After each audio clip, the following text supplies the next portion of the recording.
Hey guys, happy Wednesday, Valerie Hunt, RunRx, and today I wanted to go over, it's a great time, it's almost the new year, and someone reached out and they had a great question. They said, hey, I'm brand new to running and I'm just coming into it. What do I do to get started?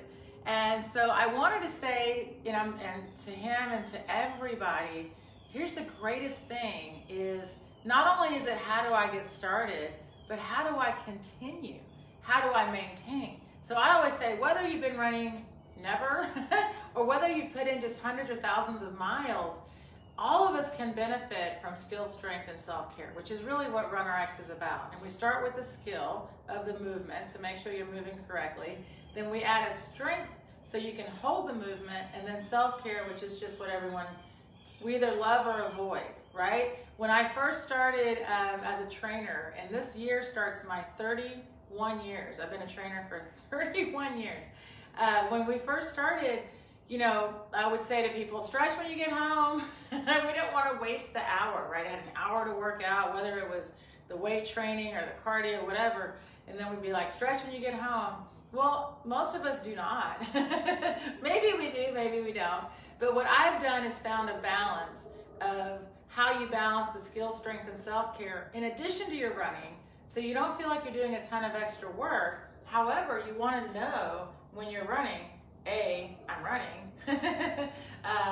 That's one. And second, I'm preventing injuries. I'm avoiding injuries. And even better, what if something comes up while I'm running?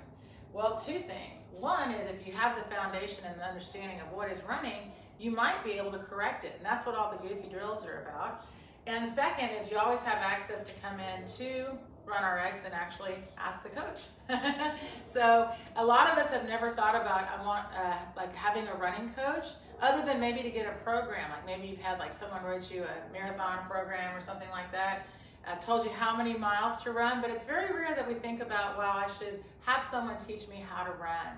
And as someone that's been doing this for close to 20 years, training for a long time, teaching running for about 20 years, the culture is still kind of in a shift mode. We all want a stretch, or we all want a quick something, like a shoe would be great to help me. However, the reality is it's the movement itself, right? If I'm doing something correctly and I'm doing it often, I should be able to continue doing it as often as I like, really.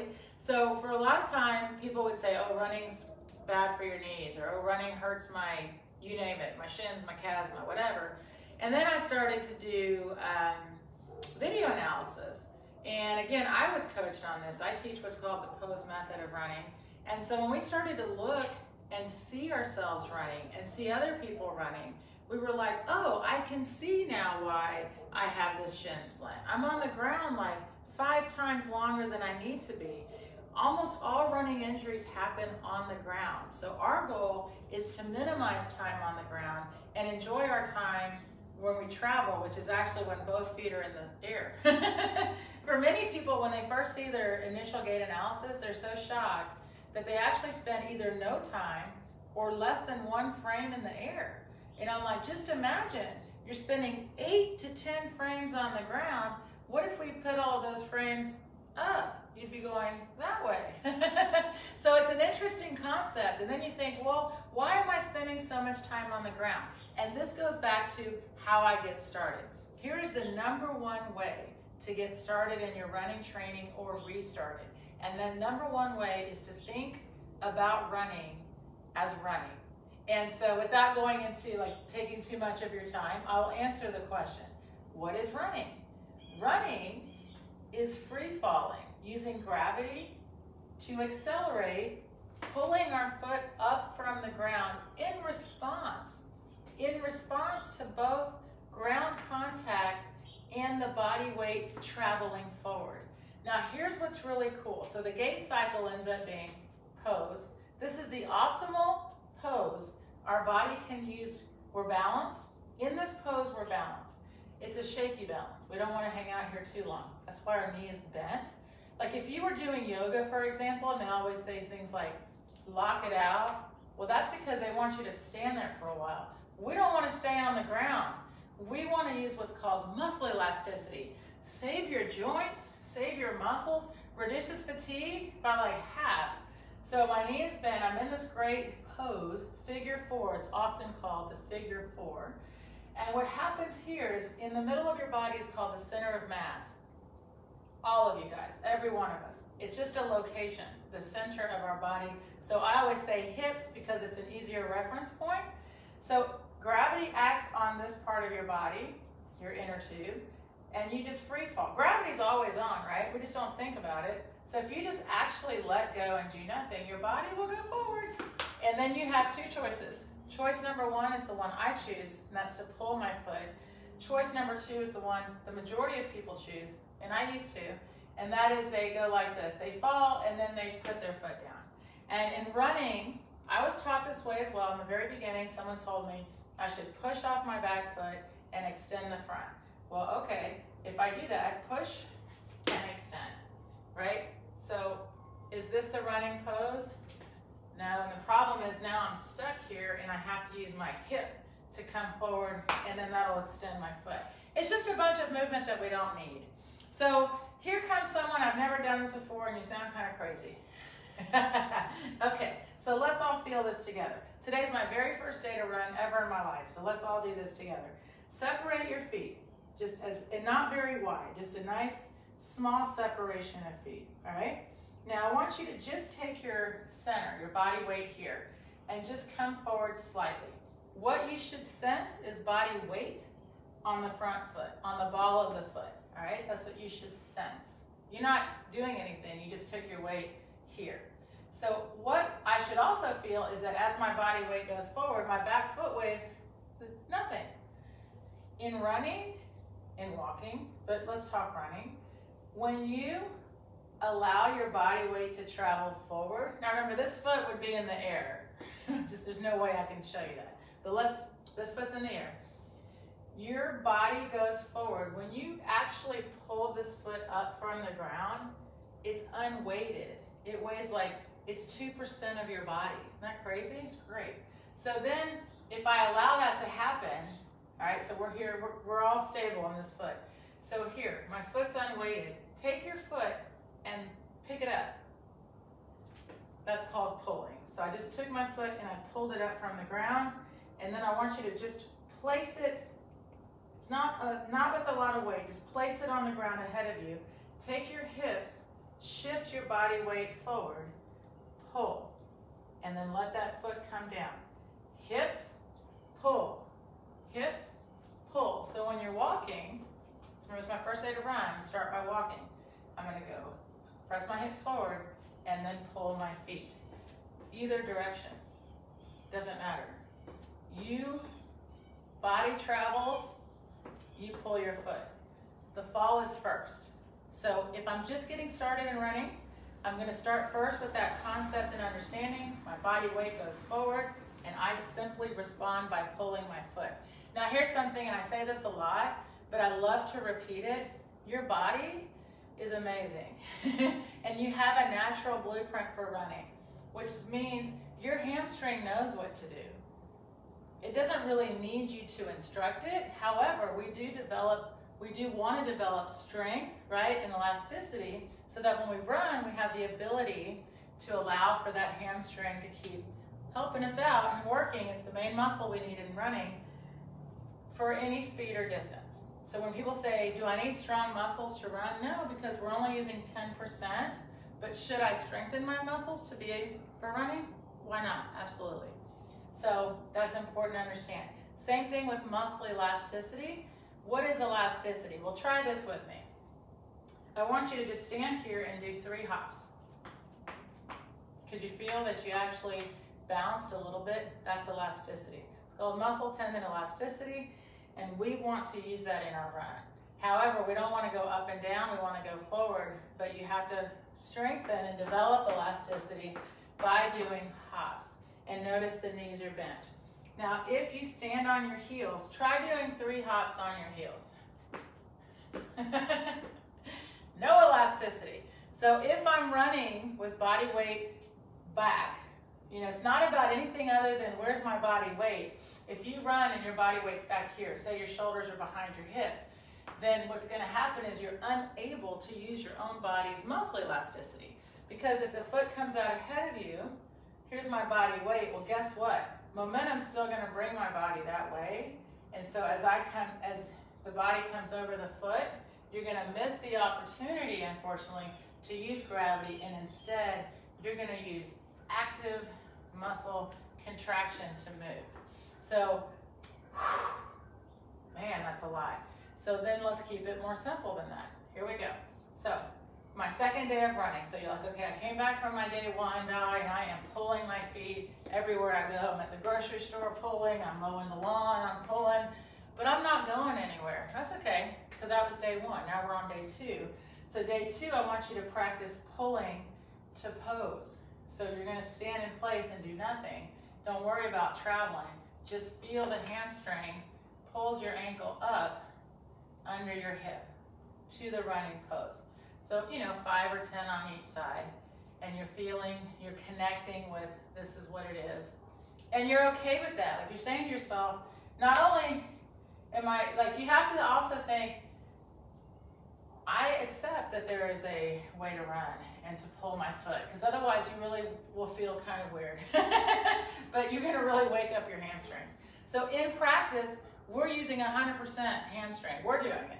We're doing it because we're just learning, we're developing, right? So then I want you to just have this last thought. In place, I pull my foot to the pose. I'm doing that. When we run, we only have to break contact with the ground.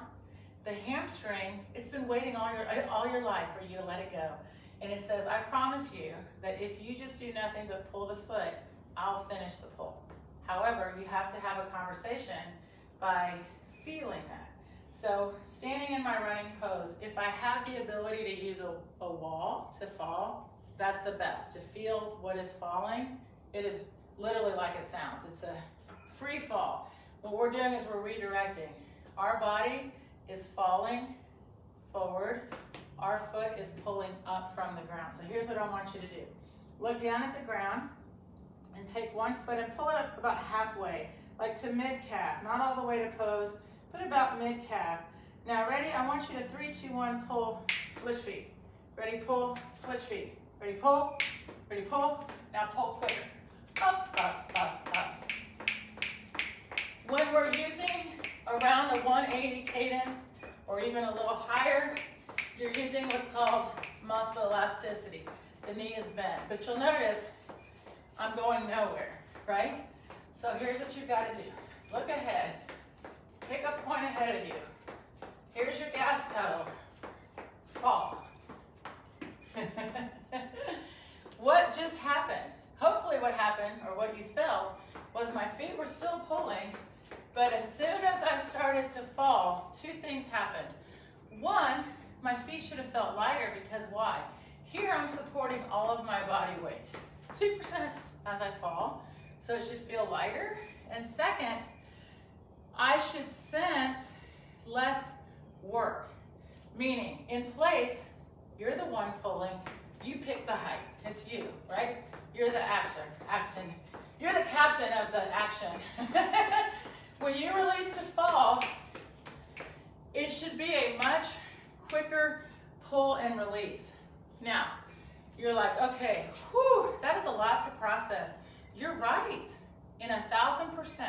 So I've done 2 things for you guys. One, there is on my YouTube channel, completely free, is a 30-day program that if I was just getting started, I would make sure to go through. And it's 1 practice a day for about 3 to 5 minutes. So you progress at your own pace, but it rotates skill, strength, and self-care. So if I was just getting started, I would really just do that and let my body adapt to developing skill, strength, and range of motion in the feet and in the hips, the stuff that's going to really help you. So having patience in the practice that way, but it's going to take you through this great little drills, and then you can, after each drill, try running a little bit, right? Try a few steps, because again, running and walking are not the same. We never want to have one foot ahead of the other in running, right? What do? Up, up, up. So, but I'm giving you elements to use in walking that you can also use in running. So if you're not ready yet to run, start with that 30 days and work on walking pulls. Really, And then start working on little hops and elasticity, things like that. So that's huge, and that's there for you all the time on RunRx YouTube. Second thing, you can take a free quiz on the website, and it basically will ask you, where do you have pain? Hip, knee, shins, and I give you your own little skill, strength, and self-care tip to go practice and add to your run. So that's also on the website, runrxquiz.com. And then, of course, the best is to go all the way through and let me see your run and come into the membership. We have a 3-month membership. It's fabulous.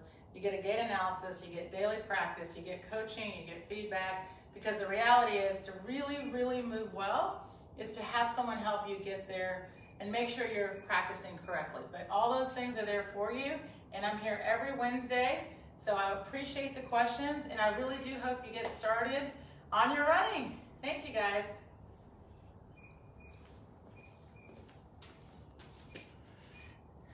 Let's see. What would it mean when going downhill and you suddenly feel your forefoot is hot? Okay, I'll answer that. Is it possible to do it slower? And can it be a slower cadence? Okay, so these are 2 great questions. If you want to hang out, I'll answer. So first I'm going to answer, if I'm going downhill and my shins feel like they're on fire. Simply what's happening on a downhill, here's something nice to know. On a downhill, there's no fall because the ground is sloping away from you. So gravity is already, you're falling whether you want to or not. It's happening. So on a downhill, you hold the shoulders over hips and you keep your feet under you. And the way to do that is to exaggerate the knee bend. Bend just a little bit more and pull a little quicker. Like you're going down a flight of stairs is how it should feel.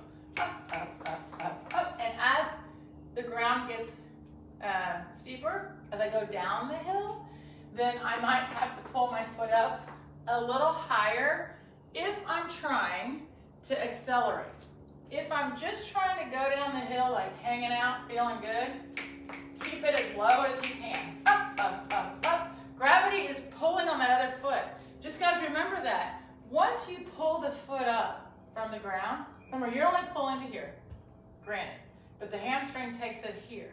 As soon as the hamstring's done, it lets go. Well, when it lets go, gravity's got it. Gravity's faster than your hamstring, and gravity's certainly faster than you. So the name of the game is, do not add any extra work to this leg. As soon as you've pulled one foot, pull the other. And it can feel like this in the beginning especially. Like, this is really challenging, but it's the way it should be. And when you actually are running and taking advantage of actual gravity for acceleration, you will feel that you can control down the hill, and if it's a steep hill, so you run with your hips. Like if I was coming at you and this was a downhill, see, I could lead with my hips and my feet are just pulling under me. It's called a quick change of support. The quicker I can change support, the quicker I'm off the ground. So that's why that cadence goes up. Cadence is going up not because you're going up, up, up quicker. Cadence is going up because you are allowing yourself to let your body weight go a little bit more forward. So same thing on a downhill. On a downhill just means you're like, woo! And you've got to be okay with, I've got to pull my feet a little quicker. That's why, guys, you have to do the goofy drills. Especially ball of foot hops. They're the foundation of your run. If I can do this in place, then I can pull my foot down a hill, because the hop is actually way more active pull than the running itself. Isn't that fun to know that? So next time you go down that hill, try that. You can even put your hands here, press down, and you naturally will see it will keep, so look, if I'm here like this, how hard is it to go forward? Like I almost can't, see? I can only pull. So use these little tips, and I promise you, when you feel it the first time, you'll go, oh, I want you guys to get comfortable with the thought that pulling is a rebound action. When you're really running well and you're actually holding the line, that's what I mean by running well. I don't care how fast, that's not what we're talking about. We're talking about if you're truly holding pose, no matter the speed or distance, you will use the same natural elastic response in your muscle. So let me now answer the next question. And this is a huge topic in running, so I promise not to over talk it, but it could even be a whole next week. So cadence, what does it even mean? Cadence is simply the number of times I pull my foot up from the ground, right? So when you set, say like a metronome, and I do this a lot, say I put it on 180. So beep, beep, beep, beep, beep, beep, beep, beep, beep, beep, beep, beep. Every time you hear the beep, you should pull your foot up from the ground. What researchers know, this isn't anything I came up with. You can go, there's a lot of arguments around it, but most coaches will agree that to truly use muscle elasticity, it has to be a higher cadence. Now let me just say this. Say right now you're just starting, remember it's day one, you just came, you don't even know what your running cadence is, right? Trying to control cadence is almost worse than trying to control foot strike. But at least with cadence, you're trying to say the right thing. So what I mean by that is most of you guys have been running by this foot. 99.9% of runners that I work with are either reaching like this or pushing, which causes a reach. But both of the actions are about landing. You're either trying to extend your stride length or you're trying to push off the back. Either one is increasing your time on the ground. So say right now your cadence is 160. Just say, average running cadence, by the way, is around 160 to 165. Only because of the double action that they're doing instead of using muscle elasticity. So you're using active muscle contraction, which fatigues the muscle, stresses the joint, the bones, the hips, the leg. I mean, there's nothing positive about trying to jump for mileage, right? If we were in place learning how to play basketball, then I'd be all about the jumping and the reaching and all that. But we're not. We're trying to fall forward and run distance or speed, either one. So someone had said, I really am scared to start too fast. Go through my 30 days. Develop your muscle elasticity. Once you've got muscle elasticity, it's not about fast or slow. It will feel natural because, like I said, it's already there for you. Your hamstring is ready to go. Your muscle elasticity is ready to go. It's just waiting to be activated. Think about if you've been running using muscle contractions or reaching or pushing, you've not been using elasticity. So now you're like, okay, you know what? That's the best thing about being injured is I'm going to rediscover what is running and reconnect with my body. Running is pulling your foot up from the ground. If I cannot travel forward, then start to play with side to side. You can sense how much lighter this is on my foot than think about if I went slower. Why? I'm just pressing my weight into the ground. Using elasticity, like I said, reduces impact by 50%. Just imagine that. So then think, I am going to work on my muscle elasticity without using big movements. You know, that's the thing. It's like practicing the pull, you know, jumping or running, you're standing in place. Doing ankle openers, all the stuff that I have in the practice can be done in this really small amount of space. So think more about, wow, I cannot wait to start developing what I need to have so I can go running. That's how I'd love for you to think about it. My gosh, when I first started, guys, my cadence was 165. Trying to hold 180, I felt like the road runner, right? I was like, this is insane. That was my first time to be exposed to that. Well, step back from that and think, okay, maybe if I start to just use the practice and ease into it, then the next thing you know, you'll be like, oh yeah, I used to think that was challenging. You know what I mean? So again, a lot of that's mindset, and just know that everyone has the same potential. That's the greatest part. We can all use gravity. We can all use our own muscle elasticity. We can all get stronger in using our own body weight. So no one's limited. Really, it's like your mind limits you, not your body. So try it out. Let me know how it goes. Yes, I'm telling you, Julia, it's really the way to go. Hey, Wayne, how are you? All right, let's see. One more here. How do I stop these? How do I stop the shin splints? Same thing, Linda. You've got to go back into making sure that you're using elasticity and you're running versus reaching. So I know I would love to say to you, here's the stretch. Because by the way, guys, I stretch. We all need to do, like, hey, who brushes their teeth every day? You know what I mean? Guess what? Your feet are with you all the time. So yeah, I stretch. I do these. These are great to open the ankles. These are all in the 30-day. But the stretching is not going to help me out if I go back out for my run and I go, see? So what's number one? Skill, number one. So work on it. Spend some time. Do you have a floppy ankle? That's a big question I ask. Are you able to actually scrunch your toes without using your calves?